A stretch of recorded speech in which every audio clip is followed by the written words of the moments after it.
آج ایک بڑی عجیب عشق بھری داستان آپ کو سنانی ہے جس کی مثال ساری دنیا میں نہیں ملتی. ایک ایسا غلام، ایک ایسی شخصیت، ایک ایسا عاشق رسول کہ جس نے نبی پاک کو تلاش کیا تو کس اسٹرگل کے ساتھ تلاش کیا، کس تکلیف کے ساتھ تلاش کیا، کتنی محنت کے ساتھ تلاش کیا.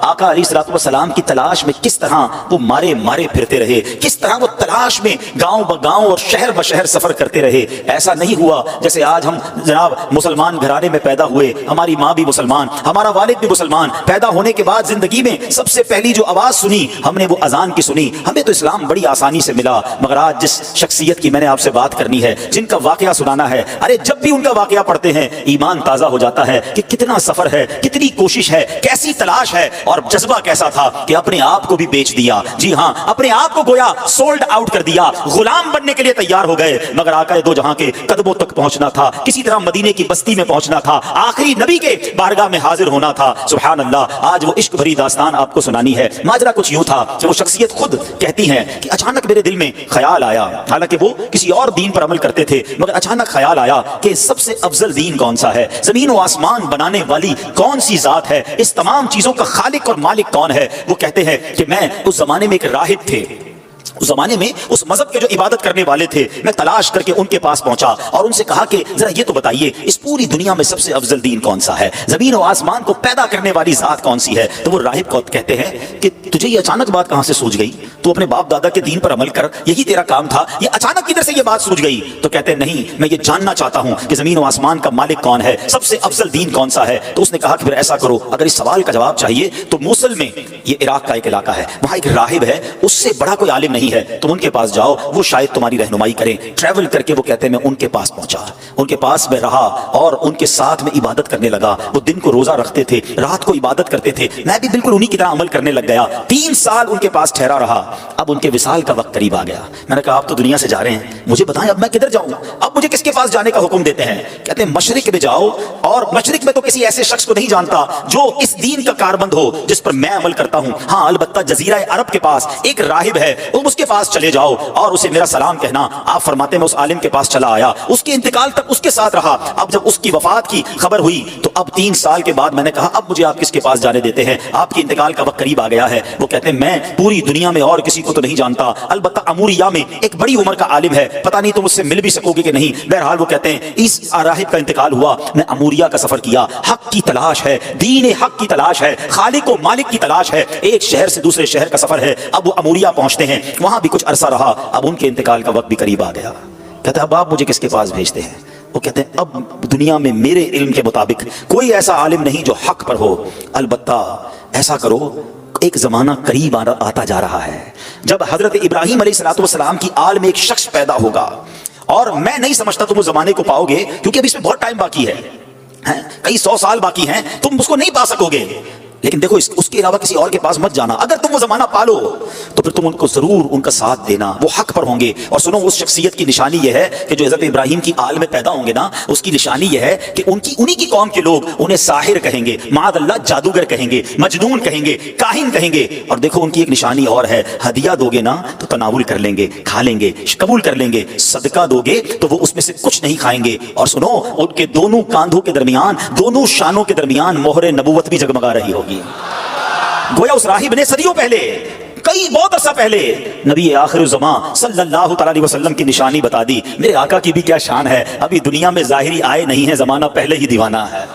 شاعر کہتا ہے نا ایک میں ہی نہیں ان پر قربان زمانہ ہے، ایک میں ہی نہیں ان پر قربان زمانہ ہے، جو رب دو عالم کا محبوب یگانہ ہے. آقا کا پتہ بتا دیا، مگر کب آئیں گے، کدھر آئیں گے، کہتے کچھ پتہ نہ تھا. اب وہ شخصیت کہتے ہیں کہ میں انتظار کرتا رہا. آخر ایک بستی کی طرف ایک قافلہ جا رہا ہے، عرب کی ایک وادی ہے، کھجوروں کی وادی ہے. یاد رہے ابھی لفظ مدینہ اس شہر کو مدینہ کہا نہیں جاتا تھا، اس کے پہلے کئی اور نام تھے. کہتے ایک قافلہ جا رہا تھا. میں نے ان سے پوچھا تم لوگ کون ہو؟ وہ کہنے لگے ہم اس بستی کی طرف جا رہے ہیں جس بستی کا اشارہ اس راہب نے دیا تھا. आसान लफ्जों में समझ लो, वो काफिला मदीने को जा रहा था। कहते हैं कि हम वहां तिजारत करने के लिए जा रहे हैं, हम वहां तिजारत करते थे, लेकिन वहां आले इब्राहिम में से एक शख्स पैदा हुआ है, उसकी कौम उसके कत्ल के दर पे है, जिसकी वजह से वो हिजरत करके हमारे शहर में आ गया है। हमें डर है कि कहीं वो हमारी तिजारत को रोक ना दे। अब सुनो, मदीने पर उसको कंट्रोल हासिल हो गया है। माअल्लाह, वो काफिले वाले नबी पाक अलैहिस्सलाम के खिलाफ बातें कर रहे थे, मगर इस आशिक रसूल के दिल की धड़कन तेज होने लग गई। अरे ये तो वही निशानी है, मदीने में आले इब्राहिम से एक शख्स आ गया है, कौम जो है उसके खिलाफ है। कहा अच्छा ये तो बताओ, ये उनकी कौम उनके बारे में क्या कहती है? वो ताजिर कहते हैं उनकी कौम उन्हें काहिन कहती है, साहिर कहती है, मजनून कहती है। अल्लाह अकबर। अब ये दीवाना समझ गया मेरी मंजिल मदीने में है, ये काफिला जिधर जा रहा है मुझे उधर ही पहुंचना है। कहते हैं उन ताजिरों को, ऐसा करो मुझे साथ ले जाओ। कहते पैसे हैं तुम्हारे पास? कहते कोई पैसा नहीं। अरे बगैर पैसे के सफर कैसे होगा? कोई तो इवज दे दो, कोई तो माल दे दो। कहते मेरे पास कुछ नहीं, मगर अरसा हो गया है उस शख्सियत के इंतजार में, जिंदगी बीत गई है, मुझे किसी तरह मदीने पहुंचा दो, मुझे किसी तरह उनके पास पहुंचा दो। कहा अच्छा इतनी तड़प है, चलो हमारे सरदार के पास। काफिले के सरदार के पास लाया गया। सरदार कहता है पैसे हैं? कहा पैसे नहीं। ज़्यादा राह है? ज़्यादा राह नहीं। अरे कुछ तो देना पड़ेगा। मेरे पास और तो कुछ नहीं है, ऐसा करो मुझे ही खरीद लो, मुझे गुलाम बना लो, तुम्हारी खिदमत करता रहूंगा, किसी तरह मदीने ले जाओ। सुनो मेरे प्यारे इस्लामी भाइयों, सदियों पुरानी दास्तान है। एक दीवाना आका की याद में तड़प रहा है, उन्हें दुनिया के कोने कोने में तलाश कर रहा है। अब ताजिर कहते चलो तुम्हें गुलाम बनाते हैं। एक बार नहीं, दो बार नहीं, बताया जाता है शहर मदीना तक पहुंचते पहुंचते ये दीवाना 10 बार बिकता गया। अरे बिकता गया। एक काफिले वाला दूसरे काफिले को बेच देता, एक ताजिर मोल लगाता, दूसरे ताजिर को बेच देता। अल्लाह अकबर। गोया गोया ये उस शेर के मिसदाक थे कि गुलामे मुस्तफा बनकर मैं बिक जाऊं मदीने में, गुलामे मुस्तफा बनकर मैं बिक जाऊं मदीने में, मोहम्मद नाम पर सौदा सरे बाजार हो जाए। अल्लाह अकबर। बेदाम ही बिक जाइए बाजार नबी में, बेदाम ही बिक जाइए बाजार नबी में, इस शान के सौदे में खसारे नहीं होते। ये गुलाम बनकर बिकते रहे, बिलाखिर 10 बार बिकने के बाद ये दीवाना मदीने तो पहुंच गया, मगर रास्ता नहीं पता जाना किधर है।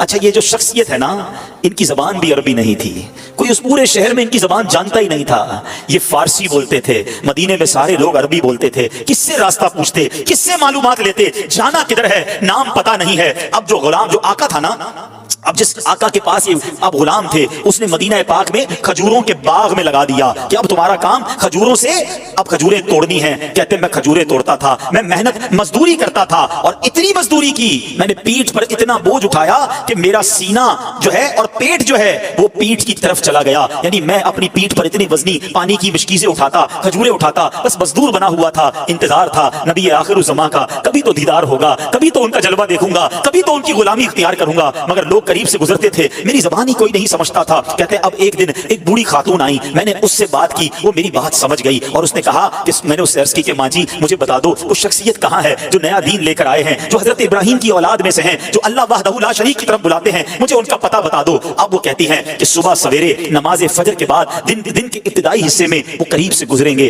अल्लाह अकबर। उस दीवाने की रात कैसे बसर हुई होगी, वो रात कैसे गुजरी होगी। सारी रात दिल की धड़कन तेज चलती रही कि अब नबी पाक अलैहिस्सलाम का दीदार होगा। शब हिज्र की सख्तियां कोई उससे जाकर पूछे, शब हिज्र की सख्तियां कोई उससे जाकर पूछे, तेरी राह तकते तकते जिसे सुबह हो गई है। सारी रात जलवाए जाना का तसव्वुर है, कैसी शख्सियत होगी, चेहरा कैसा होगा, मुस्कुराहट कैसी होगी, अल्लाह के हबीब दिखते कैसे होंगे, मैं उनका गुलाम बनूंगा, क्या मुझे कबूल भी फरमाएंगे कि नहीं। वो रात गुजर गई और जब सुबह होती है तो प्यारे आका अलैहिस्सलाम करीब से गुजरते हैं, फौरन खजूरों का एक छोटा सा हिस्सा लेकर आका की बारगाह में जाते हैं। कहते हैं हुजूर आपके लिए तोहफा लाया हूं। इरशाद हुआ बताओ क्या ये सदका है? कहते जी हुजूर सदका है। आका ने साहबा से कहा आप सब खा लें। नबी पाक ने तनावुल नहीं फरमाया। पहली निशानी कंफर्म हो गई। दोबारा गया एक और खजूरों का थाल लेकर, कहा हुजूर ये लाया हूं। कहा सदका है? कहा नहीं हुजूर हदिया है, तोहफा है। आका अलैहिस्सलाम ने खुद भी खाया, खुद भी तनावुल फरमाया, अपने सहाबा में भी तकसीम किया। दूसरी निशानी पूरी हो गई। अब दिल बेताब है कि मोहरे नबूवत देखनी है। राहिब ने बताया था कि दोनों कांधों के दरमियान एक बड़ी खूबसूरत सी मोहरे नबूवत, हदीस की किताबों में लिखा है कबूतर के अंडे की तरह नबी पाक की पीठ मुबारक पर दोनों शानों के दरमियान मोहरे नबूवत थी। अब आका अलैहिस्सलाम 2 चादरें पहना करते थे, चादर पहनी हुई है। अब वो शख्सियत कहते कभी मैं दाईं जाकर पीछे देखने की कोशिश करता, कभी दाईं जाकर देखने की कोशिश करता, चादर थी इसलिए देख नहीं पाता था। अल्लाह अकबर, नबी पाक मेरी तरफ देखकर मुस्कुराए। आका ने समझ लिया कि मैं क्या देखना चाहता हूँ। नबी पाक ने अपनी मुबारक चादर उतारी, कहा जो ढूंढ रहे हो, जो देखना चाहते हो, आओ देख लो। वो दीवाना कहता है मैं दौड़ता हुआ गया, मोहरे नबूवत देखी और नबी पाक की पीठ से लिपट गया, चूमने लग गया। हुजूर आपकी तलाश में मारा फिर रहा हूँ, बहुत अरसा हो गया है हुजूर, बहुत देर से आपको तलाश कर रहा हूँ। आका आपके कदमों में आ गया हूँ, अपनी गुलामी में कबूल फरमा लीजिए। अल्लाह अकबर, नबी पाक अलैहिस्सलातु वस्सलाम ने उन्हें अपनी गुलामी में कबूल फरमाया, कलमा पढ़कर दामन मुस्तफा से वाबस्ता हो गए। सुनो वो कौन थे जो इतनी तलाश के बाद पहुंचे, जो इतने अरसे के बाद नबी पाक के कदमों में पहुंचे? वो कोई और नहीं, वो हजरत सलमान फारसी रज़ी अल्लाह ताला अन्हु है। साहबा इकराम में सबसे बड़ी उम्र आपने पाई, 250 साल। एक रिवायत के मुताबिक 250 साल आपकी जो है वो उम्र मुबारक थी और बड़ी तलाश के बाद नबी पाक के पास पहुंचे। अब सुनो, आका फरमाते हैं, जब आका को अपनी पूरी दास्तान सुनाई ना, अब नबी पाक को जब पूरी दास्तान सुनाई कि आका कैसे पहुंचा हूं, गिर पड़ के यहां पहुंचा, गिर पड़ के यहां पहुंचा, मर मर के इसे पाया, छूटे ना इलाही अब संगे दर जाना। गिर पड़ के पहुंचा हूं हुजूर, गुलाम बन गया हूं, बिक गया हूं आप तक पहुंचते पहुंचते, मगर मेरे आका तो करीम है ना, तुम उसके मददगार हो, तुम उसकी तरफदार, जो तुमको निकम्मे से निकम्मा नजर आए, लगाते हो उसको भी सीने से आका, जो होता नहीं मुंह लगाने के काबिल। आका फरमाते मैं तुम्हें खरीदूंगा, जाओ अपने आका से पूछ कर आओ क्या डिमांड करता है, तुम्हें आजाद करने की कीमत क्या है।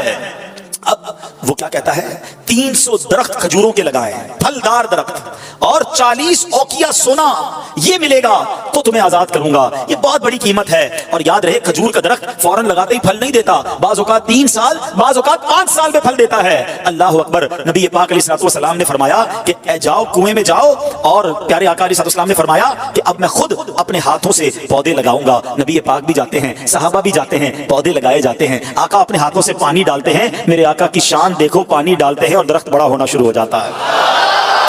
कुछ ही दिनों में वो दरख्त फलदार हो जाता है। पूरे मदीने में शोर मच जाता है कि जनाब ये कैसा शान वाला गुलाम है जिसके लिए खजूर के दरख्त भी बड़े हो गए। नबी पाक ने सोना भी अता फरमाया। गोया प्यारे आका अलैहिस्सलातु वस्सलाम ने अपने आशिक की कीमत खुद अदा की। वो कहते हैं ना, जब तक बिके न थे तो कोई पूछता न था, जब तक बिके न थे कोई पूछता न था, तुमने खरीद कर मुझे अनमोल कर दिया। मेरे आका ने ये बाग अपने हाथों से लगाया। अल्हम्दुलिल्लाह 1980-85 तक जो लोग मदीना मुनव्वरा जाते रहे ना, उन्होंने अपनी आंखों से वो बाग देखा कि जैसे सलमान फारसी रज़ी अल्लाह तआला का बाग कहा जाता था। वो पौधे, वो दरख्त आज भी, आज से 20-25 साल पहले भी मौजूद थे, जो आशिकान रसूल अपनी आंखों से देखते थे। तो सुभान अल्लाह मेरे प्यारे इस्लामी भाइयों, ये है हजरत सलमान फारसी, और क्या कमाल की हस्ती हैं, कैसी अजीम कुर्बानी उन्होंने दी। अल्लाह सैयदना सलमान फारसी रज़ी अल्लाह तआला के मज़ार पुरअनवार पर करोड़ों रहमतों की बारिश नाजिल फरमाए और उनके सदके हमारी भी मग़फ़िरत फरमाए। और आपने जिस तरह कुर्बानी से इसके साथ हक की तलाश की, रब्बे करीम हमें भी अपने दीन की खातिर कुर्बानियां देने की तौफीक अता फरमाए। जिस इश्क के साथ नबी पाक का दामन थामा,